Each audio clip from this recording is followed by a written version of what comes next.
Hello everybody and welcome to episode 7 of Bytes, and we're way into the new year now, which is amazing, and of course time is going as fast as ever. And today I must admit I was struggling over the last few days about what to talk about today, and an idea came to me that I picked up last year from a keynote speaker by the name of Simone, and he said if you ever get stuck with ideas, have a look at a horse racing list. So one of the races, like any horse race, I suppose anywhere in the world, have a look at all the different names of the horses, and you may get some inspiration from that. And so I thought, this is the perfect opportunity, let's do this. And the first race that popped up, I just looked up, can't remember, like the TAB race list for today, and popped onto the website, and the first race list that came up, there was a horse that popped out at me called Calm and Serene. So I thought, okay, Calm and Serene. Oh, I can use that. And what the way I'm going to bring this around to the content for today is talking about a bit of routine, a bit of my morning routine, which helps me have a calm and serene day, or as big a possibility of having a calm and serene day as possible, which includes meditation in the morning, hence the calm and serene. So thank you to the horse called Calm and Serene for bringing me inspiration, and thank you to Simone for that idea, which I thought is really good. Now, I mean, being in a creative world, doing web design and digital marketing, I think I may use this quite often as a way to try and get your brain going in a different creative direction, because a lot of horse names, and maybe greyhounds as well, have kind of oddball names. So maybe give that a go yourself if you're ever stuck for creativity.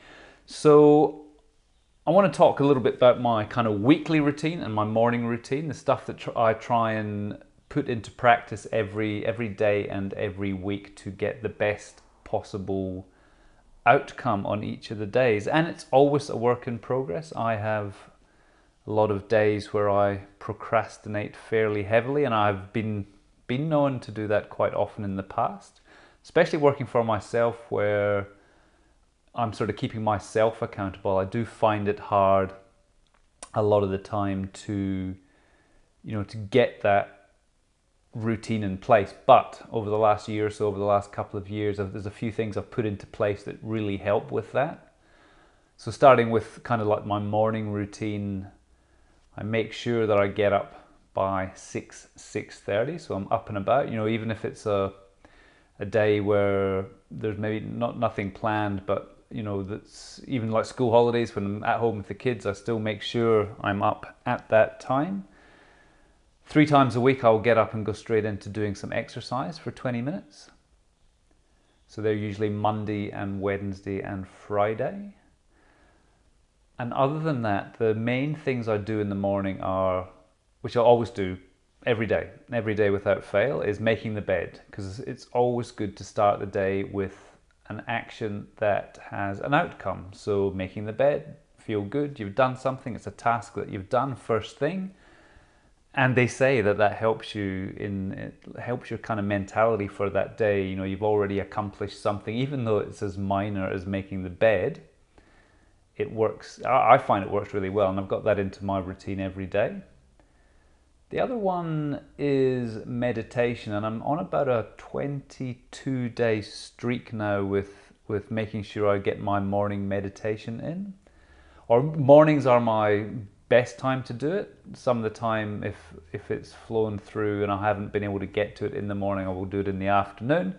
But usually I will do that in the morning. Once I'm showered and brushed teeth and I'm kind of ready to start my day, I'll take 10 minutes and meditate. And I use the app called Calm, which works really good. So you can check that out on the Apple apps, and I suspect it's on Android as well.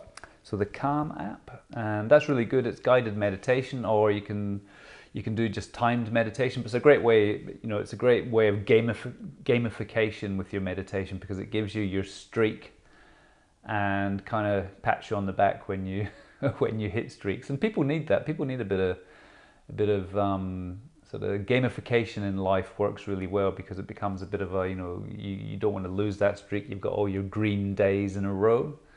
It works really well to keep that going. So yeah, making the bed, my meditation in the morning, and exercise. So they're the kind of three main components that get me going in the day. And most of that is done then by 6:30, and I'm kind of ready to check into the day, to check emails, have a look at my kind of day ahead. So once I get to work, what I've done with my calendar, which has been really useful, and I've had this in place now for about a year, I think. So I use, I've got the kind of Google Business Suite, and I use the Google Calendar. And what I've done is blocked out my week into specific kind of activity, sort of macro sort of activity. So Mondays, I will have blocks of project work, marketing. I also give myself little outs as well. Sort of at lunchtime, it'll be like listen to or watch Gary V over lunch, which is Gary Vaynerchuk, who I've spoken about before in the podcast, who's a very motivational guy from the digital marketing world. So I'll do that, and then, so my days are split up well with these blocks, and it's really nice because obviously the reminders come up that you're now doing your project work for 2 or 3 hours, and it just gives you nice manageable blocks to work in, rather than sort of getting to work each day and trying to work out what you're going to do. You can kind of fit your activity or your specific activity into these different blocks, which I have found works really, really well. One of the other things, part of my routine, is Tuesdays and Thursdays I put aside for meetings. So I won't have any client meetings on Monday, Wednesday and Friday, which has been really good, because that gives you the full day to do project work or your marketing without sort of knowing that you're going to be heading out for half an hour meeting up with somebody. So Tuesdays and Thursdays are always my meetings, which has worked out really well. So from a work perspective, sorting out your calendar into blocks of time for specific activities has worked really well. So Google Calendar I use. For my basic task manager for work, I use a online browser-based app called Asana. And I've got a team, I've got a couple of guys overseas that I use, and a couple of people in Perth, and I have them all within that app. And it's just a task manager. It links into your Google Calendar, links into your emails. So you can flick an email off from Gmail into Asana, which will automatically create a project and be task driven. So I think that's about it for today. It's all come from me having a bit of a struggle to think about what I'm going to talk about today, and then looking at the horse, and it was Calm and Serene. So I just wanted to have a quick overview of how I try and keep my week calm and serene. So my morning routines, as I talked about, making the bed, meditating, exercise.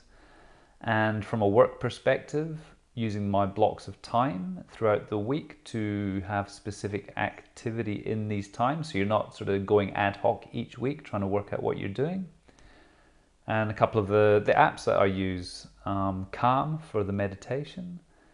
For the blocks of time, obviously I use Google Calendar, and for my kind of more micro task management and project management work, I use Asana. So yeah, hopefully that was useful. It was a bit of a funny topic for today, but these little things, if you can try and bring any of these into your daily and weekly life, I think you will get some benefit from it. So this is a bit of a short podcast. I'm 2 or 3 minutes down on what I would usually do, but I thank you for listening, and I will speak to you next week.